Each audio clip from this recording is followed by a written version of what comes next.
Hey there, friends and enemies, JoPaWrites here again, and over the last couple days, we got the official character reveals and gameplay for new duelists, Squirrel Girl and Iron Fist, both of which look incredibly unique, so I figured I would check out the trailers for each of them, give my thoughts, and go over their kits in general, because they are rather exciting and definitely play different from other characters we already have in the game. These will both be available at launch. Oh, she's adorable. Available at launch on January 6th. Oh, she got a ricochet shot? Is that like a stun acorn? Oh, okay. That's kind of sick.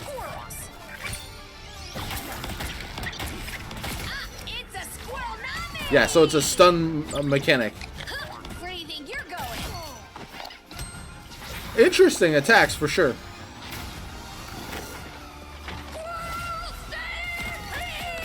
Oh, so it's like an AoE. That's her ultimate. Squirrel Stampede. Anybody want some nuts? Okay. So going over some of her kit, let's look here. So it does look like she has her regular attack, which is a shot with her slingshot here, which is nice. And then you'll see she's got a stun acorn there. And then she's got a way to essentially get it back, which is interesting. She got like a high jump available as well. And then she essentially will be able to shoot them faster, I believe. And then finally she has her ultimate, which is the Squirrel Stampede. You see the ground shake all around. So I do believe she's got a very interesting kit. Not as exciting as some of the other characters we've seen. Like we saw Psylocke, who looked very cool. Moon Knight, I think, looked excellent. So I'm very curious. I know she has a team up with Spider-Man as well. That looks insane. So we'll have to see if we get more of that revealed in the next couple days. But yeah, December 6th she'll be available. Very great design, by the way. I love this, honestly, and I think she's a character that a lot of people will be looking forward to playing simply because of how good her design is overall. But moving on, we are going to check out the Iron Fist next, and this is the one I'm most excited about because I do think he looks absolutely sick. Pure melee type of character. He's got wall running and then just straight hands. Like, look at that. That's sick. Okay, that's a deflect. You heard the little ding? And he kicked the guy off the map. And now he's okay. So his kit is super interesting. Oh, so every time you deflect, you are able to charge up and then get that super punch kind of ability. Very, very nice. Oh, and now you're like supercharged. What the hell? Nah, that's crazy. That's crazy. So let's go through his real quick because I think his kit looks insane. So he does have, it looks like he's got like almost like a quadra jump. Like he can jump a bunch of times. He can wall run. And then, so then he'll have his just standard melee attacks. So he has no range really to speak of. So that deflect there, you'll see it's got like a shield that pops up. And then it deflects attacks and it makes that right there, the ding sound. Listen for that because that'll tell you that you accurately deflected whatever incoming attack you were hit by. And I think if you charge it up, that's where you get the straight Fist of Fury that he has going on too. Like you saw that. And then the Dragon Kick is another ability that's going to knock enemies back, which again, very, very nice as a duelist, which is crazy. He almost plays like a tank in a lot of ways. And look right here. So with his attacks, if he gets kills, he gets overcharged healing. And now, when he goes into this trance state, he can actually heal his HP as well. And he keeps his overheal also, which is kind of bananas. So he is going to play like a tank. Like, because there's no role queue in Marvel Rivals, I could see him being very popular as a duelist tank hybrid type. Think a support tank like Brig in Overwatch or something like that. It's a similar effect that he'll have, I believe, in the game.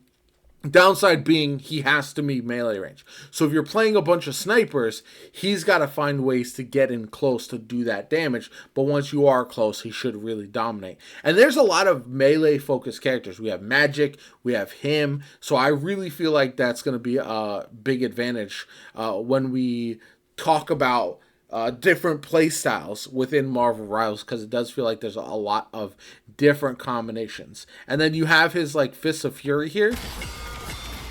He blocked a bunch of damage and then unleashed. You see all the little blows coming from his body, which are rapid fire. Does a bunch of burst damage. Here is where his range comes in, because he's got like that dragon effect, but he still has to be up close. And he does that roundhouse kick to end off the little combo. But yeah, I think this is going to be a character I'm going to be playing a ton of. And again, he's going to be... You're going to be able to play around him if you have ranged burst damage for sure, because he has to close the gap. Otherwise, you're just going to be dominated. Whereas there's a lot of other characters in the game who can hit from, like we have Hawkeye as more of a sniper type character. We have Black Widow, who we'll see probably in the next day or two, who will have more range. We have Punisher, who's got a lot of burst damage from range. So I do feel like there is so much balance in this game with the types of characters they've introduced and their playstyles. One surprising thing for me is all the new characters recently seem like they've been duelists. We got Captain America, but then Psylocke, Moon Knight, Iron Fist, Squirrel Girl, I believe Wolverine is a duelist. Cloak and Dagger, I don't know, they might be a duelist as well. So I don't know. Black Widow is definitely going to be a duelist. So it does feel like we're lacking in the strategist and the Vanguard characters, which I would have liked to see Wolverine be a Vanguard, even though he's like he wouldn't be as big of a character model. It does feel like his whole kit would have played well with as a Vanguard. But again, this is where, even though characters have roles, we may not have to worry about them as much as a game like Overwatch, because there's so many options to play around that. You have Iron Fist here, who will not be reliant on a healer. Between his overhealing and his meditation, he can probably heal his way out of danger if you are playing with 4 duelists, 1 Vanguard, 1 strategist. So that way, you can play around that. I'm assuming Wolverine is going to have a healing factor. We'll probably eventually get Deadpool, who will have a healing factor. And so all of that really plays into the fact that the game is hopefully going to be very, very diverse with 33 characters. And there's going to be counters and balancing for all the characters in their own way. I do feel like I've talked about Iron Fist more than Squirrel Girl, just because I think his design is interesting and might be leaning towards a bit stronger if you are able to master it. Squirrel Girl, I think, could be really good in the right hands, but we'll have to see how effective her slingshot damage is. It looked like it was chunking it down pretty much, and we'll have to see how her kit synergizes with some other things. So anyway, let me know what you guys think about these 2 characters in general. Is there one of these that you prefer over the other? Are you Team Iron Fist or Team Squirrel Girl? Let me know in the comments down below. And of the next 3 characters, Wolverine, Black Widow, and Cloak and Dagger, what of those characters are you most excited to see their full kit once it's fully revealed? We also know Iron Fist has a team up as well. I didn't mention that, but he'll have a team up as well, which looks really sick. And yeah, I just can't wait for this game. December 6th, only a few days away now. Let me know what you guys think in the comments below. Like video, comment, subscribe. My name is JoPa. Have a good one. I'll catch you all later.